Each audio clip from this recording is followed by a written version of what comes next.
Yo, what's going on, everybody? It is StraitOuttaBoston here, aka the King of Boston. Today, we are back for the first edition of the 2014 MLB Preview Podcasts with RyanTheSportsGM. Ryan, what's up? What's going on, guys? If you guys don't know Ryan, he was on the podcast last year. His channel link will be in the description, and these will also be going up on his channel. So, that's that. So we're just going to get things started. Today we're doing the NL West. And we're just going to get right into it. We're going to start with the Colorado Rockies, the team that finished last place last year. They went 74-88. To recap their offseason, their biggest move was probably trading Dexter Fowler for Jordan Lyles and Brandon Barnes. Those prospects coming over from the Houston Rockies. Lyles and Barnes. Houston Rockies. Oh, I just said the Houston Rockies. The Houston Astros. That's not a good start. They came over from the Houston Astros. Lyles had a 4.67 ERA last year in only 34 and 2/3 innings. He's only 23 years old, but he's had portions of 2 seasons in the major leagues now and has not looked good in either season. Brandon Barnes had a slash line of 240, 289, 346 last year with 8 homers and 11 stolen bases. Not a great offensive player, but he is known as an above-average defender. Other offseason moves, they acquired Brett Anderson from the Oakland A's for Drew Pomeranz. Anderson has been great when he's healthy, but he's had injury problems throughout his career. And he's missed most of the last 2 seasons. They signed Boone Logan away from the New York Yankees to a 3-year, $16.5 million contract.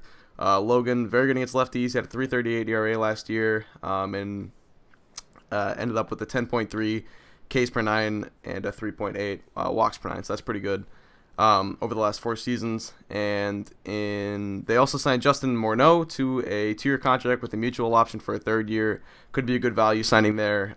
He hasn't really been the same since his concussion issues, but who knows, playing in the Mile High could revive some of his offensive statistics. But they also ended up trading for Drew Stubbs. They traded Josh Outman away to Cleveland. Stubbs, as Ryan well knows, has not been a great player when he was with Cleveland, previously with the Reds as well. And last but not least, they traded Jonathan Herrera, who is going to be the utility infielder for the Red Sox this year, for Franklin Morales and Chris Martin. Morales was a reliever for the team last year. He spot started in 2012 as well. I believe he was previously with the Rockies, actually, before being on the Red Sox. Yeah. He struggled last year a lot. He was really, really good in 2012, but ended up struggling last year at a 3.90 ERA. And I believe he was even left off the World Series roster, if I remember correctly. But so, Ryan, do you want to start out with what you kind of think of this team for 2014? I think it's kind of an interesting team because I think a lot of these NL West teams are kind of underrated. I mean, you got the Dodgers at the top, and then everyone else is kind of like seems like they're just like in the middle. And I think the Rockies, they do kind of have a chance with having that middle of the rotation or middle of the order with Tulowitzki and Carlos Gonzalez. So, and then if Drew Stubbs can actually get on base this year, I think those guys will really be able to do some damage. And Nolan Arenado, I think he was pretty good last year too. So, they do lose Todd Helton, but getting Justin Morneau, that's going to be kind of, I think, an upgrade for the team, to be quite honest. So, and Michael Kadire, he had a lot of home runs last year too. I remember he was in the home run derby. So yeah, Kadire had a very good year last year. I think like the biggest issue for this team is going to be the pitching once again. They lost Josh Outman to the Indians. They traded him for Stubbs, so that's kind of a little bit of a hole in the bullpen. But they did get Boone Logan, right? Yeah, they signed Boone Logan. Yeah, and Brett Anderson, of course, coming over. He can be really good if he's healthy this year. He could maybe become their ace. I think Jorge De La Rosa is starting opening day, so if they can get some pitching, they can kind of be like the Indians last year, who just somehow got pitching out of these terrible guys. I mean, they revived Scott Kazmir and Ubaldo a little bit, so it's kind of an interesting team. I think they can potentially make a run at a wild card spot. They're obviously not going to win this division, but they can maybe challenge for the second wild card spot and be a surprise team. Yeah, I'm right with you on this team's weaknesses. Really for a while now, it's been pitching. Playing in that ballpark, playing at the Mile High with the thin air. It's really no matter what type of roster you get, pitching is going to be an issue, just based on the ballpark that they play in. But you look at their lineup; it's not a bad lineup. Obviously they're headed by Troy Tulowitzki and Carlos Gonzalez. They're 2 studs. They also have Michael Kadire, who came on last year. He was probably the best player on the team last year. I like the Morneau signing. I think that's a low-risk, high-reward type of thing. They got him for a pretty cheap deal, and who knows if he plays well this year. He could be a trade candidate come July, in which case you get a nice young player for him potentially. Willen Rosario, I thought should have won Rookie of the Year 2 years ago. A good young catcher. I like Nolan Arenado. They have a few holes in their lineup, but for the most part, I do like what this team can offer from the standpoint of an offensive side. But The rotation is going to be their problem again. Jorge De La Rosa, if he's your opening day starter, you're probably not going to go very far. Hate to break it to you, but I mean, maybe Anderson could stay healthy this year. They have some young arms. They don't have great arms, so they have some young arms. Maybe guys like Juan Nicasio or Julio Chacin. I can never pronounce that name correctly. I could never pronounce his name into the franchise. Yeah, maybe they can come on this year a little bit. I mean, there's some potential with this team. I look at them from the standpoint of, and this is how I always look at teams like this. They won 74 games last year, and I don't see them. I mean, there's always random things happening, young players getting better, new seasons, new turnarounds for different players and stuff like that. But the way I always look at things is they won 74 games last year, and I just don't see how they got a lot better this year. I thought trading Dexter Fowler for two players who I don't consider to be very highly touted prospects. I'm not a big fan of Jordan Lyles or Brandon Barnes. I guess Fowler was coming up on his arbitration years or whatever like that, but I just don't see the point in trading a player like that for two young players. So I don't think are really going to ever amount to anything outside of maybe like a fourth outfielder and a fifth starter. But I just don't look at their upgrades and think this team's going to be a whole lot better than they were last year. 74 wins. I guess if you want to we can get to the over-under part. This year we're going to be doing over-unders instead of win projections. These over-unders are via sportbook.com or sportbook.ag, whatever it is. We're also going to do off-season grades in a moment, unless you have anything else to say about the team. Yeah, I was going to say really quickly, I'm looking at their spring training stats. I know you can't really trust them all that much, but I'm looking at Brett Anderson. He has 16 innings pitched. He has an ERA of 2.81, so that's kind of solid. And Jordan Lyles, in 12 1/3, he's had an ERA of 2.92. And De La Rosa has an ERA of 5.87 and 7 2/3. So there you go. Yeah, I mean, if Anderson can stay healthy, he can be the best pitcher on this team. I don't think there's any doubt about that. But it's just he's got to stay healthy if he wants to revive his career at any point. But anyway, so do you want to move on to the over-unders or I guess we should do the off-season grade first. Probably should have done that after we read off the off-season, but. I'll start with my offseason grade. Like I said, I just don't see this team being a whole lot better than they were last year. I like the Brand Anderson trade. They gave up Drew Pomerantz and Chris Jensen. Pomerantz was one of the guys they got from the Indians in the Ubaldo trade, I believe. And he was once regarded as probably a higher touted prospect than he is now. That kind of seems like it kind of seems turning into a potential bust candidate. But I do like taking a chance on a guy like Brent Anderson. I like the Boone Logan and Justin Morneau signings. Those are just guys that you could possibly trade at the deadline and in this year, next year, moving forward. Or maybe if you're building towards something, maybe this team does catch fire. They can be key pieces in a playoff type of team. But other than that, I mean, there wasn't much they could do. It's not like they're going to go out and sign Shin-Soo Choo. Yeah, I mean it's like when the Astros were rumored to get Shin-Soo Choo. I know some people are all about their money, but I don't see guys like Shin-Soo Choo signing for a team like the Rockies and committing 7 years of his career to a team like that. So, I guess this grade might be a little harsh based on what they could have done, but I give them a C just because I don't see them being a whole lot better than they were last year. And I don't see moving forward how this roster got any better than it was last year.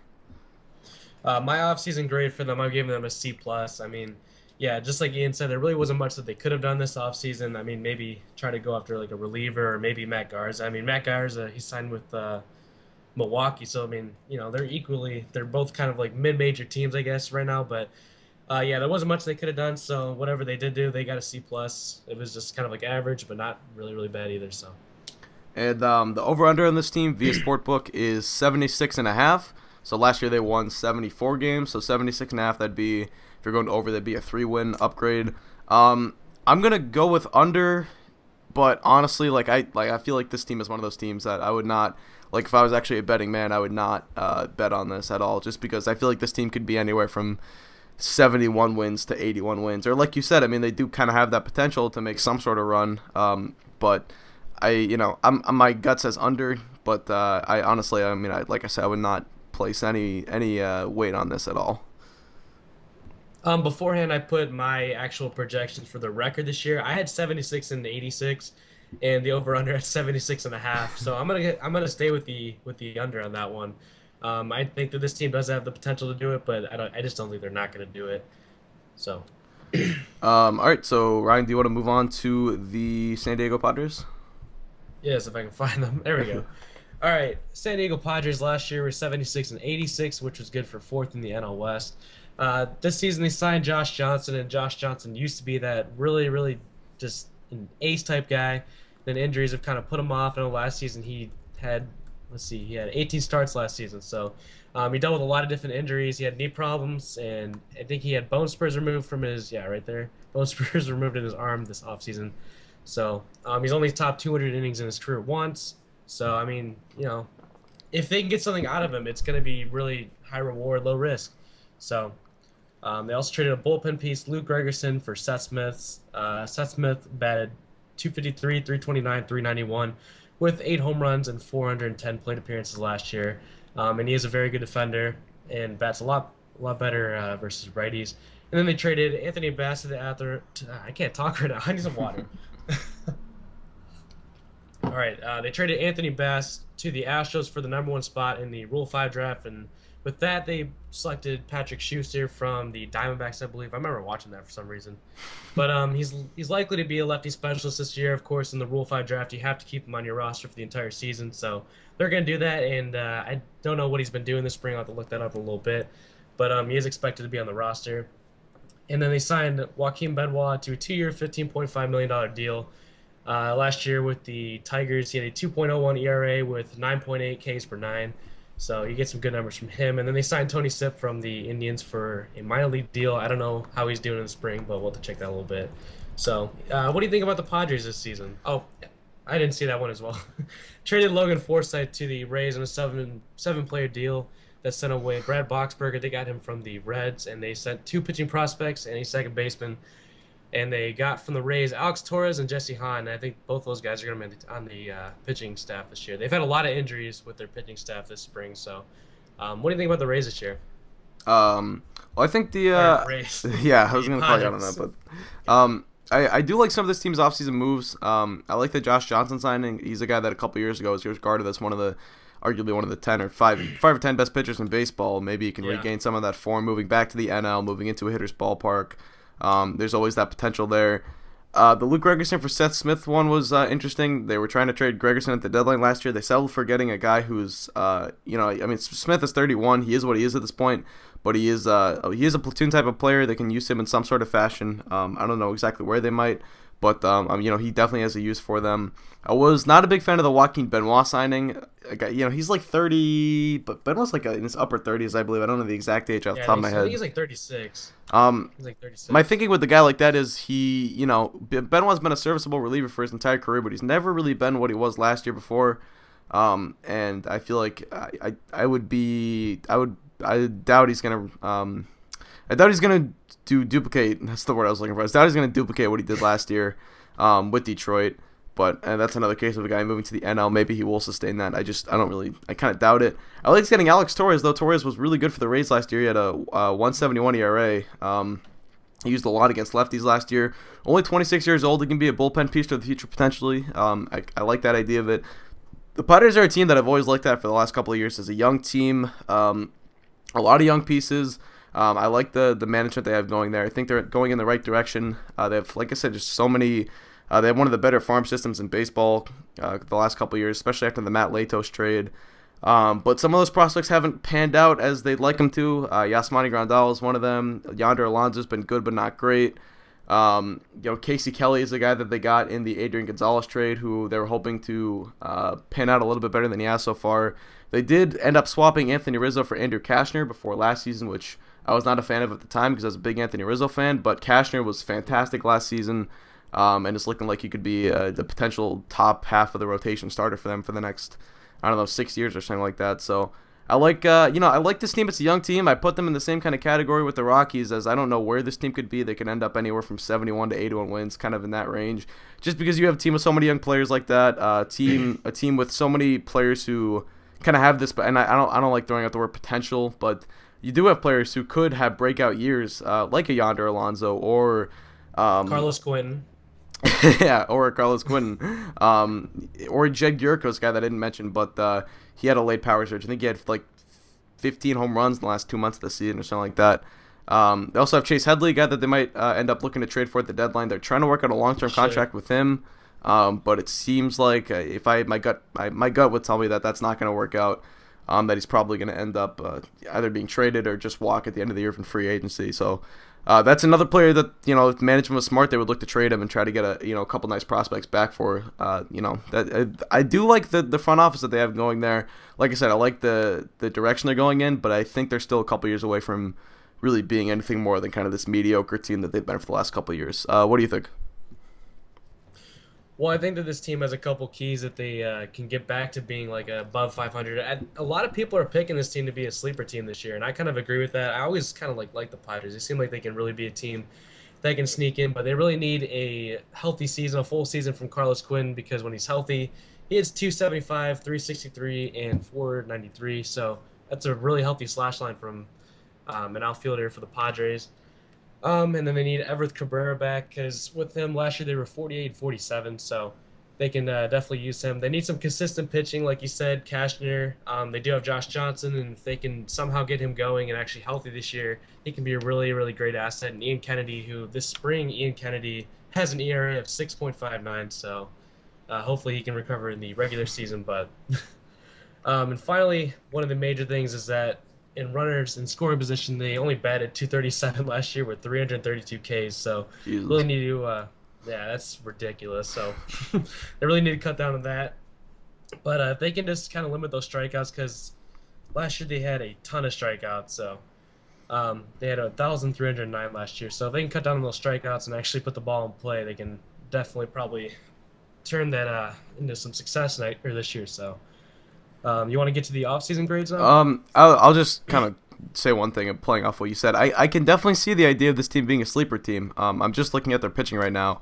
Andrew Cashner had a great year last year, 3.09 ERA and a 1.13 WHIP. You add Josh Johnson to that and Ian Kennedy. Those are two guys that struggled in the last really year or so, but those are two guys that have performed in the past. The Padres bought low. They kind of so to say, they bought low stock on those guys, and that could pay off.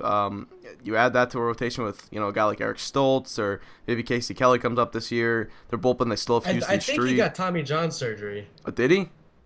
I don't know. I think I heard that like a month ago. I'm not sure though. Oh, he might have. I don't know. But you look at, you add that to a bullpen with a guy like Alex Torres, Houston Street, Dale Thayer, Nick Vincent, Joe Hatcher, all had good years last year. It's a pretty solid bullpen, although Thatcher and Vincent only pitched a combined 75 innings. But, I do see the idea of this team being a breakout team. It's just, I feel like I've heard this story before. I feel like the last 2 or 3 years we've all been saying, this is the Padres' year. This is when all their young talent's going to come together. That great farm system's going to come up and finally perform, and it just hasn't happened yet. And I think that I've bought too much of that over the last 2 years. I'm not going to be fooled again, so to say. But we can get to the offseason grades. I'll start with mine, I suppose, since I'm already talking. I do give them a B. Like I said, I like the Josh Johnson move. I like the Seth Smith move. I like Seth Smith. I like players like that who have a defined role. I'm a big fan of platooning. Putting guys in positions where they can succeed is a big thing. And I think when you do platoon, you get a deeper bench than you would otherwise. So I'm a big fan of platooning, which is why I'm a big fan of having a guy like Seth Smith on your roster. Like I said, I wasn't a big fan of the Joaquin Benoit signing, but I did like getting Alex Torres. Overall, I thought it was a solid offseason. I thought they've kind of just been moving forward with this plan that they've had the last few years, acquiring this young talent, buying low on guys, seeing if they can turn their careers around like a Josh Johnson. So I gave them a B. I give them a B as well. I think that the Josh Johnson signing is definitely a great deal for them. They really don't have much committed to him, and if he does do really great, then that's going to be excellent for them. He's pretty cheap. Also, Yonder Alonso's looked really great in the spring. I think he's hitting 343 right now, if I just saw it a little bit ago. So if he can continue that in the regular season, and if Headley can stay healthy, I think he's still injured right now.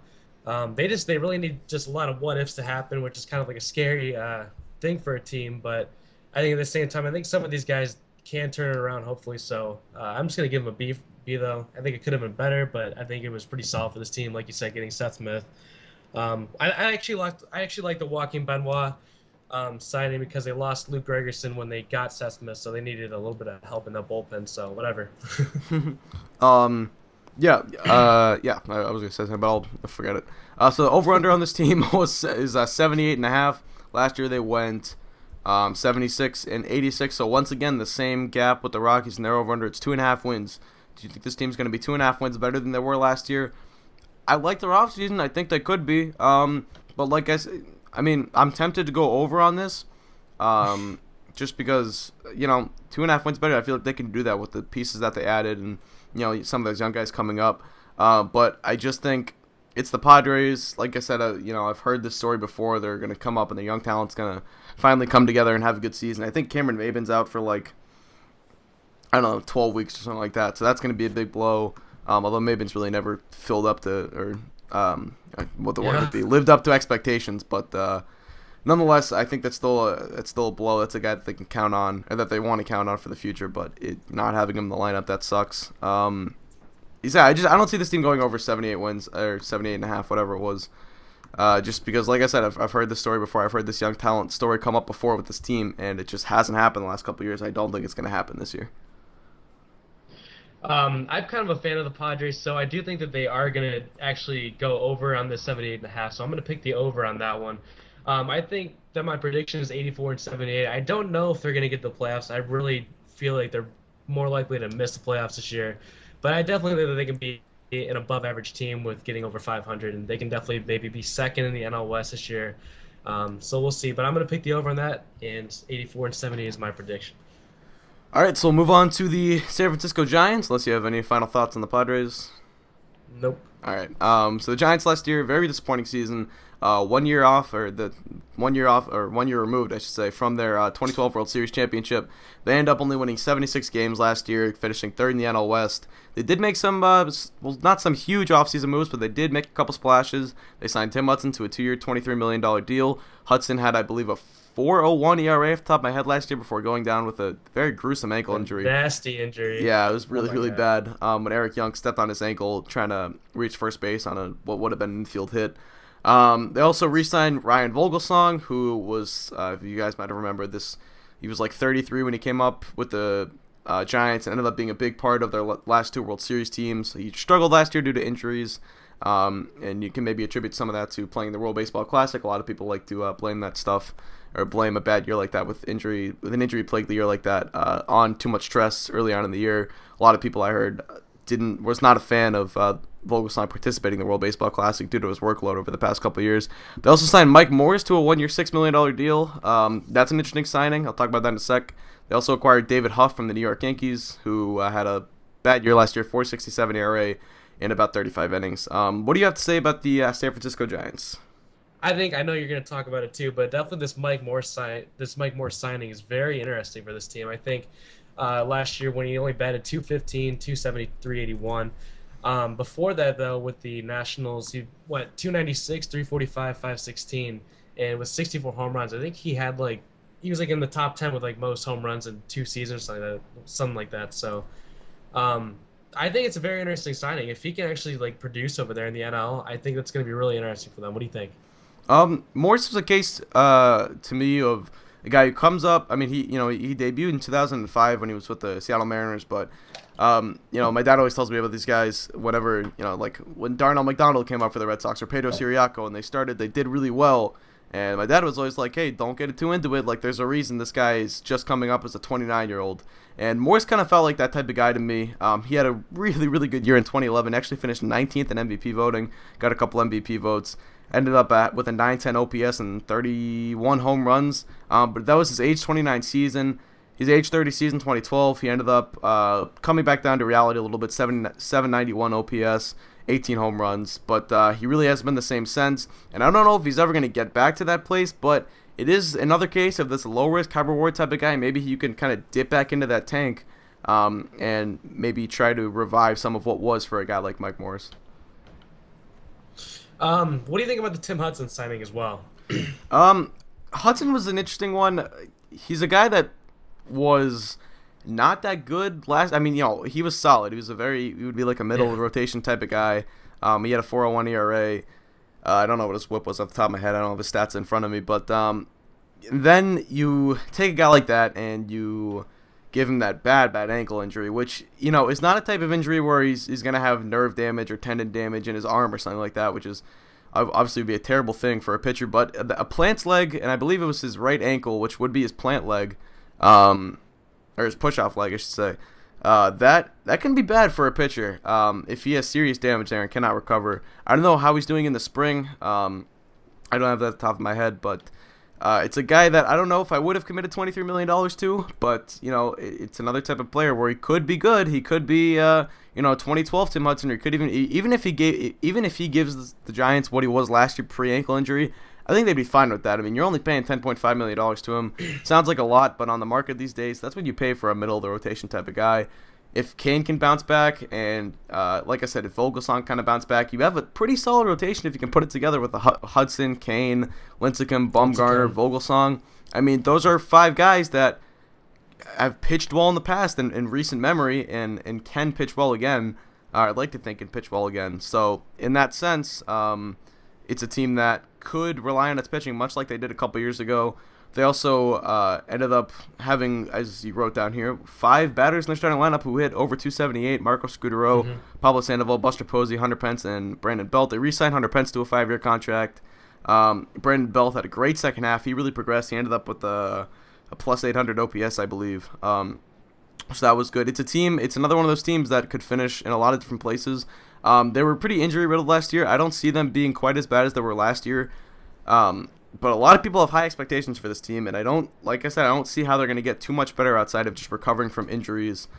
Maybe Angel Pagan bounces back a little bit, and like I said, Vogelsong, if he stays healthy, if Kane can bounce back. It's a lot of guys that struggled last year individually, and it led to a collective 78-win effort from this team, or 76-win effort. Yeah, and I mean, they just went to the World Series, so. Yeah, and so those guys have played well in the past, played well enough to carry this team to a World Series title, as they did a couple years ago. But if those guys can bounce back, maybe they can get back to that place. I don't see them getting that far back, but what do you think of the group? Well, I'm taking a look at the top 5 rotation stats in spring training right now, and they're kind of interesting. So we got Tim Lincecum in 14 2/3. He has an ERA of 4.3. Here's Tim Hudson for you, 13 1/3, an ERA of 4.73, a WHIP of 1.58. But he is only allowing an average of 245 to hitters. So I think he has had a lot of errors against him that have kind of cost him. But he does have 9 walks too, so that would probably definitely inflate your ERA as well. And then we have Ryan Vogelsong, 12 1/3, 5.11. And then we got Matt Cain, 10 2/3, 5.91. And here's the interesting one. Here's Madison Bumgarner, 10 innings pitched, an ERA of 0. So, and his average is 147 against hitters, a WHIP of 0.6. So that's pretty ridiculous from Matt Bumgarner or Madison Bumgarner. Yeah, I'm just looking at the roster right now, and I'm looking at some of their guys that they used in utility roles last year, and they don't have great depth on this team, and they don't have a great farm system, so it's going to be on guys like Angel Pagan if he can stay healthy this year. If Gregor Blanco can provide something out of that left field spot. I mean, he had a 341 OBP last year. I'm sure they take that again. It seemed like their offense really carried them last year. Just kind of looking at the stats. I mean, I never followed this team too closely, but 3 guys in the starting lineup with plus 800 OPSs, 3 more with plus 700, and I think it's going to be on the pitching this year. I think if they want to go places, it's going to be on Kane to get that ERA dip back down in the lower half of 3. It's going to be on Vogelsong to stay healthy this year. It's going to be on Hudson to just try to be some of what it was last year, and maybe be on the bullpen again too. I mean, they obviously don't have Brian Wilson anymore, but they still have Sergio Romo, Santiago Casilla, Javier Lopez. I mean, that's 3 pretty good relievers right there. You can build something off of that. Do you have anything else to say on the team? No, we should get to the offseason grade now. So actually, you can go first because I don't even have it up yet. All right. My offseason grade for this team is a C+, and I say that because, I mean, they did commit a lot of money, like you said, to Tim Hudson, but Mike Morse kind of brings it up. I think this would have been like a D+ offseason, but getting Mike Morse kind of improves that a lot because it's like low risk, high reward, like the Josh Johnson deal that we talked about in the Padres. So, I mean, if he can go back to at least like a 280 batting average, I mean, he averages 296. So if he can somehow get back up to that, it'll be a great sign for the Giants. Could probably potentially bring them back to the playoffs this year. I mean, that lineup is just power packed. They just need some pitching. Yeah, my offseason grade, I gave them a B-, kind of right where you were. You gave them a C+, B-. Very close. It's a team that I think is going to rely on guys to bounce back this year, as I've said probably 3 or 4 times now. They didn't do a lot in the offseason because their offense was fine last year, and their pitching, they expect guys like Kane and Vogelsong to be what they were in 2012 or 2011 again. I don't know if that's so smart. That's why I only give them a B-. I think because they don't have a great farm system, you could have used some more insurance for guys like that. So, I'm not in love with their offseason, but it was okay. And, they can prove me wrong, and they can have guys play how they did in 2012. And if they do, this team's going to be good again. And I would look out if I was the NL West, but I just don't see it, which is going to get me into my over-under prediction. So their over-under is 85.5. So that seems kind of high. It looks like they're expecting them to have a bounce back season. Yeah, it looks like the Sharks are looking at them as a team that's going to bounce back this year and have players perform better than they did last year, because it's not a team that made a whole lot of moves in the offseason. I think it's just a team that expects guys to stay healthy this year and guys to produce this year. And I'm not going to bet on that. I'm going to go under on this. 85.5 is way too high for me. I don't know if this would be one of my locks, so to say. We're not really doing anything like locks, but I would go under. This is a strong under for me. I just don't see this team being 10 wins better than they were last year, because a couple guys might bounce back. When I don't know if they're going to bounce back. Kane was really, really overused from really 2009 to 2012. Same with a guy like Lincecum, who's just worn out. Hudson, he's 39 years old or something like that. It's hard to rely on a guy like that. I just don't see it with this team. Yeah, I definitely don't see that either. I'm going with the under at 78-84. I just don't see this pitching staff. If any of them goes down, they really don't have much depth of that rotation anymore.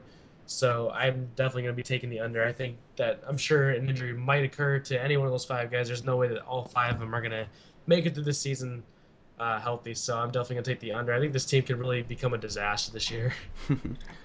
Okay, do you want to talk about one of your favorite teams, the Diamondbacks? Let's go to my Diamondbacks. All right. So this offseason, they had kind of a really interesting one. Kevin Towers is really going all in sorts to try to win this division. So they play this Saturday in opening day. So their biggest move was kind of recently signing Bronson Arroyo. He's such a workhorse. 2 years, $23.5 million deal with an $11 million option for third.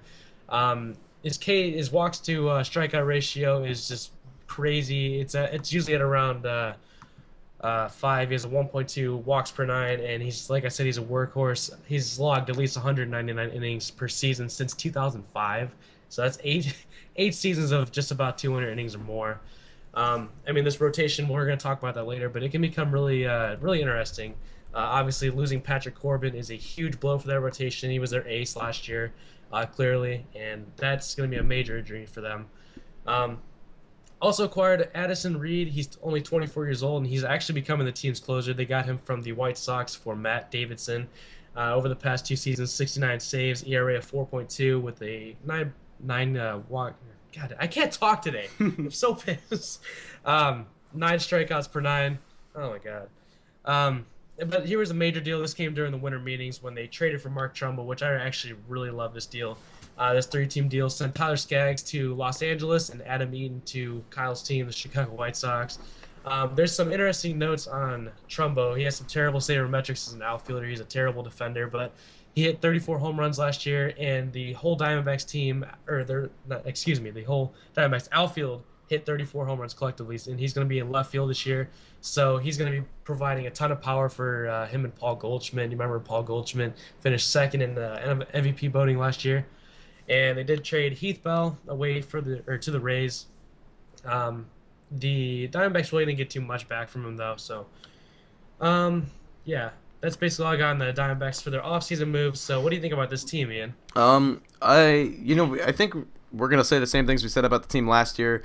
Really, really deep pitching. Even with Patrick Corbin going down for the year with Tommy John, this is still a team with great pitching depth.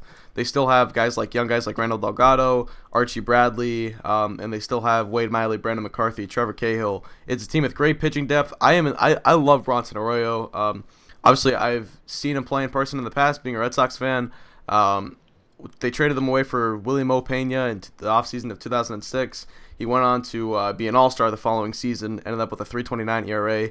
He is just the definition of consistency. You look at his ERAs for the past 5 years from 2009 on, 384, 388. Then he had a dip in 2011, 507, struggled that year. But then it's back to 374 and 379.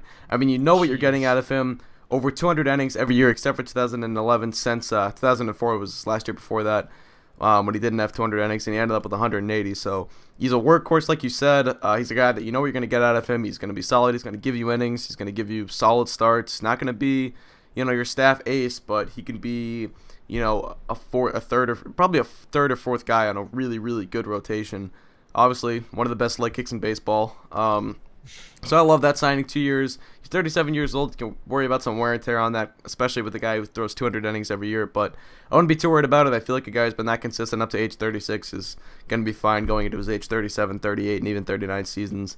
Addison Reed for Matt Davidson. That was a trade I liked a lot. Davidson is a third base prospect. They have Martin Prado. They locked him up for, I believe, a 4-year extension. So they didn't have too much need for Matt Davidson. And I like Martin Prado. So I liked getting Addison Reed. That's going to shore up their bullpen. JJ Putz, Brad Ziegler, add them to Addison Reed. That's going to be a pretty good bullpen, I think. You can really shorten games for that type of team. And there's also, some good arms in that bullpen as well. Here we go. Just looking for them on my baseball reference page. But yeah, Ziegler had a great year last year. Will Harris had a good year. Cole Mentor was solid. That's a pretty good bullpen you can throw together. And they also traded for that guy that everyone's in love with, who they got in the Ian Kennedy trade. I can't remember what his name is, but he was in AAA last year. He thinks they can potentially he could be the closer for the future. I think, I don't know the name off the top of my head, but with Reed there, that's going to be a really good young bullpen for a long time, I think. I like Addison Reed a lot. And trading for Mark Trumbo, Trumbo is a guy that, I don't know a lot. I know what he is. He is what he is, I think. I don't think he's ever going to be a high OBP guy or a good fielder or a high average guy or anything like that. But you do add some power. There is value in power, especially to a team, like you said, that only had 34 home runs collectively out of their outfield. They kind of flopped in the Cody Ross signing 2 years ago when they were looking for some power in the middle of that lineup. Maybe Trumbo can provide some of that.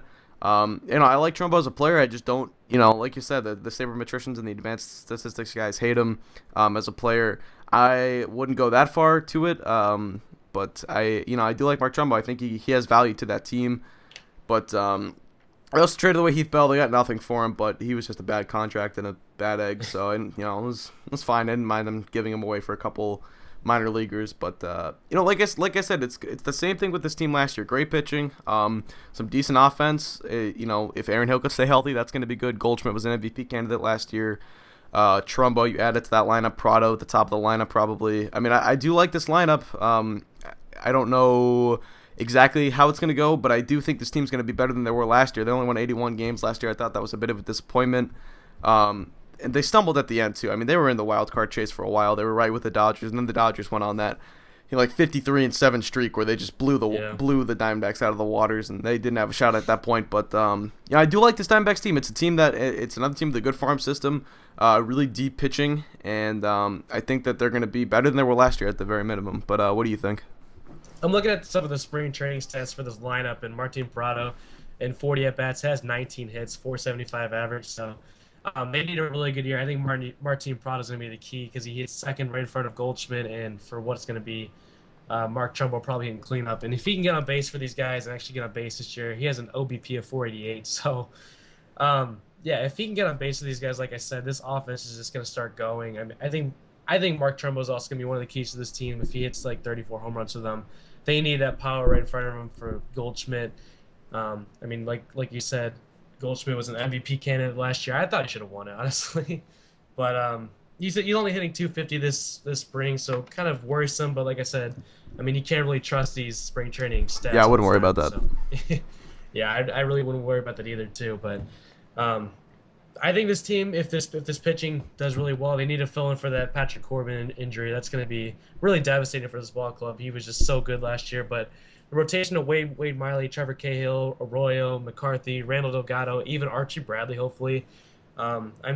These guys are all pretty good. These guys can all really carry this team, I think, if they can just stay healthy and stay consistent this year. So. Yeah, it was a team that suffered from injuries last year. Cahill, McCarthy, Delgado all missed time, I believe, due to injury. And it's a team that's going to need some of those guys to step up. They don't have a lot of top half of the rotation guys. They have a lot of guys that could be 3 or 4s on a team, like Arroyo, like McCarthy, like Cahill had a 3.99 ERA last year. He's shown flashes of being a good number 2, but he hasn't really proved he can do that over a 32 start season. So it's going to be on guys like that to just step up. I think you need to take some of the burden off a guy like Wade Miley or off a guy like Bronson Arroyo. So I think it's going to be on some of those guys to be top half of the rotation type of guys if this team really wants to go places. But do you have anything else to say? I'm trying to find the over-under projection for this. Is there a Like, is there a sports book one? Oh, I wrote it down. It's the over/under for this team is 81, which is right where they were last year. Oh, okay. So they went 81 and 81, finished second in the NL West. The over/under is 81. Do you want to get into it? Yeah, we'll go into that one right now. Yeah, I'm going way over on this team. It's a team that I've been a fan of for a couple years in terms of I think they're going to do well, and they've done better in the last couple years. They haven't been what I thought they were going to be, but I still have hopes for this team. I still like the moves they make. They have a very aggressive front office. Kevin Towers, I like what he's done. I think he's not going to sit back and wait. I think he's the type of GM that if he feels that the team is a trade away at the deadline, he'll make that trade, and I think he's the type of aggressive GM that I would want on my favorite team, and I really like this team moving forward. So I'm going over on this one, easy for me. Yeah, I'm going way over on this one too. I get 87 and 75. I think this team has a ton of potential with his lineup. They just if Aaron Hill is as good as he was in 2012, he's really injured last year. But when he did play in his 87 games, he did play last year. He had 291, 356, 462. So I think this team, if this top half of the lineup could actually produce, they have a nice outfield. Their outfield really produces. They hit for a really nice average. And if Mark Trumbo hits some home runs this year, I think they're going to be really great. They can potentially challenge for that second wild card spot easily. So I'm going over. Yeah, and as for the offseason grades, I give him a B+.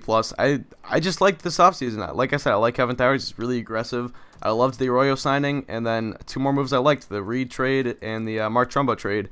They gave up Tyler Skaggs and Adam Eaton, two guys who are probably two of their 5 best prospects heading into the season, or would have been. Or I guess Eaton's not a prospect anymore, but two of their 5 or 10 best young players on their team. But I think Trumbo's going to be an upgrade over Eaton, considering what this team needs, and that need being a power bat. And Skaggs, they've not traded Trevor Bauer and Tyler Skaggs in 2 straight off seasons, but it's a team with so much depth at their pitching that I wouldn't be concerned about losing a guy like that. Yeah, I'm giving them a B+ as well. I definitely think that Mark Trumbo trade is just really going to help this club thrive this year as long as everyone stays healthy, and also obviously Bronson Arroyo, the definition of consistency. I think that this team is really set to be possibly a really surprise team. I don't think many people are really expecting much out of them this year, but I definitely think that they can definitely surprise a lot of people and probably get that second wildcard spot. I definitely don't think they're going to win this division, though. Yeah, we'll get into that team that I think we both think is going to win the division.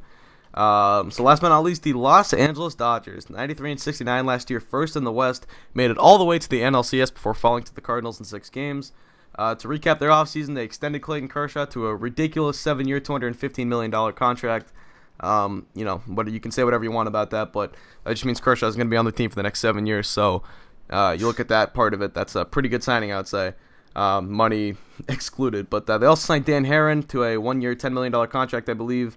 And he has a vesting option for 2015 if he throws 180 innings. They also re-signed Brian Wilson, 1 year, $10 million. They had him at the end of the year last year, and he performed pretty well for them. So I would say that's a decent re-signing. They also ended up signing Cuban second baseman Alexander Guerrero, who is going to compete for the starting second baseman spot for this team after they lost Mark Ellis to the A's. He's competing right now with D. Gordon, but D. Gordon is having a pretty good spring, according to Ryan. They also signed Chris Perez to a 1-year, $2.3 million deal. This bullpen is filled with has-beens: Carlos Marmol, Chris Perez, Brandon League, and maybe they can. I don't know what they see in a guy like Chris Perez, but nonetheless, I also signed J.P. Howell 2 years, $11.25 million. Last season, he was really good, especially against lefties. He was used as a lefty specialist when he was in Tampa Bay, and he ended up with a 2.18 ERA in 62 innings. They re-signed Juan Uribe, 2 years, $6.5 million. They signed Jamie Wright away from the Rays to a $1.8 million deal. And they ended up extending Don Mattingly, which I was not a fan of. I don't think Don Mattingly is a very good manager, but I guess can't argue with success when they went to the NLCS last year. So you can say that what you want. But I like the Paul Maholm signing. They signed him, good depth pitcher, can provide some depth if the guy goes down. He's also can come out of the bullpen in relief, which I think he did a little bit last year as well. And his numbers were pretty similar to what Arroyo put up last year. They also they cut Chris Capuano, who ended up signing with the Red Sox. But it was a pretty big offseason for a team that I guess is not unfamiliar with big offseasons. But what do you have to say, Ryan? Yeah, obviously this team is going to be just a powerhouse in the National League this year. I mean, that rotation is just disgusting. Clayton Kershaw, Zach Greinke, Ryu, Dan Herron, Josh Beckett, you have Maholm, and you possibly have Chad Billingsley, who are all just, like above average guys pretty much. I mean, I don't know about Billingsley, but, um, well, I don't know about Josh Beckett. I haven't heard much about him. Obviously, he had that injury last year that shut him down, but I haven't really heard anything about him in spring. What about you? I mean, I haven't heard anything at all, but maybe they can look at a guy like Stephen Fife to come up and possibly give them some good innings, and I'm sure they could find someone. Like you said, Paul Maholm can be a spot starter if needed. So they definitely have some depth at the starting pitching spot if the back end of the rotation fails. yeah, and then I mean the offense, like that's pretty much the MO for this team is just offense. I mean they have Puig, you got Ethier, D. Gordon, Hanley Ramirez, Agon. I mean it's just ridiculous how much offense that is on this team. I think this team is going to be just they're just going to steamroll everyone this year, I think. And in that bullpen, like you said, I mean, a bunch of has-beens and a lot of older guys, but I think it's going to be a pretty good bullpen nonetheless. I think it'll be probably one of the top ones in the NL for some reason. I guess Chris Perez has actually had a pretty good spring so far, and Brian Wilson obviously had a great year last year. He was a great signing for them coming back this year. I mean, I think this team is going to be very, very good this year. Yeah, I think it's hard to argue with that. It's a team with a lot of talent, and it's a team that, we talked about it last year in our preview podcast. We talked about teams who put talent together and struggle out the gate. This team, kind of 6 months into that big Adrian Gonzalez, Josh Beckett, Carl Crawford trade, they were sitting around second place, third place in the NL West, and then they just took off last year. And it was right around the time they called up Yasiel Puig, and they just took off. They had that stretch where they won like 50 of 55 games, something ridiculously stupid like that. Hanley Ramirez took off when he came back from injury. He was an MVP candidate. They had Uribe outperform what anyone thought he was going to do. They had Crawford bounce back a little bit. Obviously, Puig went off. Gonzalez had a pretty solid year. They got good production out of glue guys like Mark Ellis and AJ Ellis, which I think is going to be the key for this year. I thought I pointed a lot to last year with the glue guys kind of doing their job, like Mark Ellis, AJ Ellis, some of their back half pitchers like Ricky Nolasco. I think when those guys did well, I think the team did well, and I think it's going to be on those guys once again this year to step up if they want to go places. But I think you're in love with this team. I see your projection. I'm not going to reveal it, but I am not as crazy about them just because I've been burnt by guys like Adrian Gonzalez and Carl Crawford in the past, and I don't want to be burnt again. I do see some weaknesses in the back half of the rotation. Obviously first three guys, Kershaw, Ryu, Greinke, it's hard to get much better than those out of your 1, 2, 3. But you get past that, I think there's some question marks there. I think there's some question marks in their bullpen. Jansen was a shutdown reliever last year as their closer, but getting up to him might be an issue this year. They have good guys against lefties in Howell and Paco Rodriguez, but I mean, when you're relying on Brandon League and Chris Perez, I don't trust those guys one bit to be closing games down for especially if you got a guy like Stephen Fife back there pitching 6 innings for his first couple starts or something like that. You're going to need a good bullpen to help him out, and I don't see where that's going to come from. So I see some weaknesses in their bullpen, but I think that can be easily addressed at the deadline. I don't think Uribe is going to do as well as he did last year. I think that was a bit of an aberration. I think it comes down to reality a little bit this year. I don't think you can count on Hanley Ramirez to hit 345 again. I don't think you can count on Yasiel Puig to hit with a 9. I mean, he came, he did come back to reality a little bit the second half last year. So maybe you can count on him to have like a plus 900 OPS again. But I wouldn't bet on it, so to say. I think people might start to learn how to pitch to him a little bit. There's some holes with this team, and it's a powerhouse team. It's got big names. It's flashy. It's got the best pitcher in baseball. It's got, probably the most exciting player in baseball in Puig. It's got a big name like Magic Johnson with the helm of that ownership group. Big name manager Don Mattingly, and that's why everyone loves this team. But I look at the roster and I just see a couple of holes there. I don't think it's going to be, a 95+ win team. I don't see them kind of stomping through everyone like you do. But do you want to say what the offseason grades were? My offseason grade for this team, I gave them an A-. I think that just a lot of the reliever signs that they have, I mean, if any of them really don't perform, they're just going to get rid of them. They'll have a lot more guys that can just fill in for that. I also think the Dan Herron sign, I think that he can actually have a decent year this year. So I just think the rotation is just, overall, it's just so good. So I'm going to give them an off-season rating of A-. I was not as big of a fan of their offseason. I gave them a B-. Maybe I would say a B, but in that range.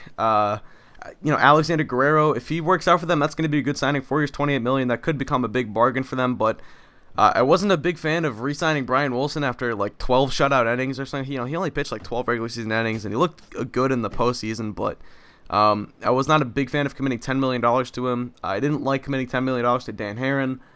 He is a potential bounce back candidate, but I just don't see it. He had a 4.67 ERA last year. I believe it was a little bit better in the second half, but I don't know. I don't see them getting much out of him.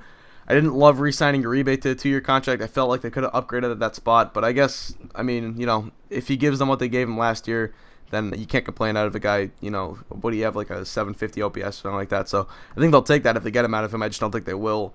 And extending Mattingly, I wasn't a fan of that. So I didn't love their offseason. I thought they made a couple wrong moves. I also didn't like the Kershaw contract. I mean, it's the Dodgers. They can afford to give a guy $30 million like that per year. But giving a guy who's only going to trot out once every 5 days that much money, I'm never a big fan of that idea. So it is Kershaw, though. You make exceptions for the best pitcher in baseball when he's only 25 years old or whatever. So I wasn't a huge fan of their offseason. But getting into their over-under, you don't have to be a big fan of their offseason to see that this team is going to be very, very good. The over-under is 94 this year via Sportbook. I have them going under. They went 93-69 this year, or last year. I think I'm going to be right around there again, 92 wins, 93 wins, 91 wins, somewhere around there, but I don't see them getting over 94. Like I said, just a couple too many holes for me to be in love with this team. I'm going over on that, actually. I have a prediction of 98-64. I think that they can definitely exceed that this year. I think that they just have enough pitching. I mean, if Beckett or if Dan Hare doesn't work out, you got Paul Mullen that can fill in for those guys, and he's had some really good years recently. So unless there's a couple of injuries or unless Hanley Ramirez, like you said, I don't think he'll hit 345 or whatever you said he hit last year. I definitely don't think he'll do that either, but I still think he'll have a really good year. So I'm definitely going to be taking that over at 98-64. That's my prediction for the Dodgers. All right, so that pretty much does it for the NL West. I think we finally got some disagreement on that last team, which is good for the podcast, but next or tomorrow, I guess, because we're recording this like a week in advance, but we're going to be posting these every day, one a day for the next 7 days leading up to opening day, which is Sunday night, March 30th, I believe. March 31st. Is it? Well, one of those days, something like that. Oh, yeah, opening night is the 30th, and then everyone opens up on the 31st. You're right. So, yeah, it's going to be every day. Tomorrow will be the NL Central. I think we'll go in order, just going down the list or whatever, and then the last day will be award predictions, World Series thoughts, stuff like that. It'll be kind of a wrap-up episode, but that's going to do it. Do you have any final things to say about anything or anyone? Just want to say thank you guys for watching. Hope you guys enjoyed this, and we will see you for the NL East tomorrow, I think, right? Central, all right. And yeah, the links to whatever channel you watch this on, the links to the channels will be in the description. There'll also be timestamps. I should have mentioned at the beginning of the video, but whatever. There'll be timestamps in the beginning. I'll make those before we upload. And that's gonna do it. So thank you guys for watching. Hope you did enjoy. And for Ryan, I'm out. Peace.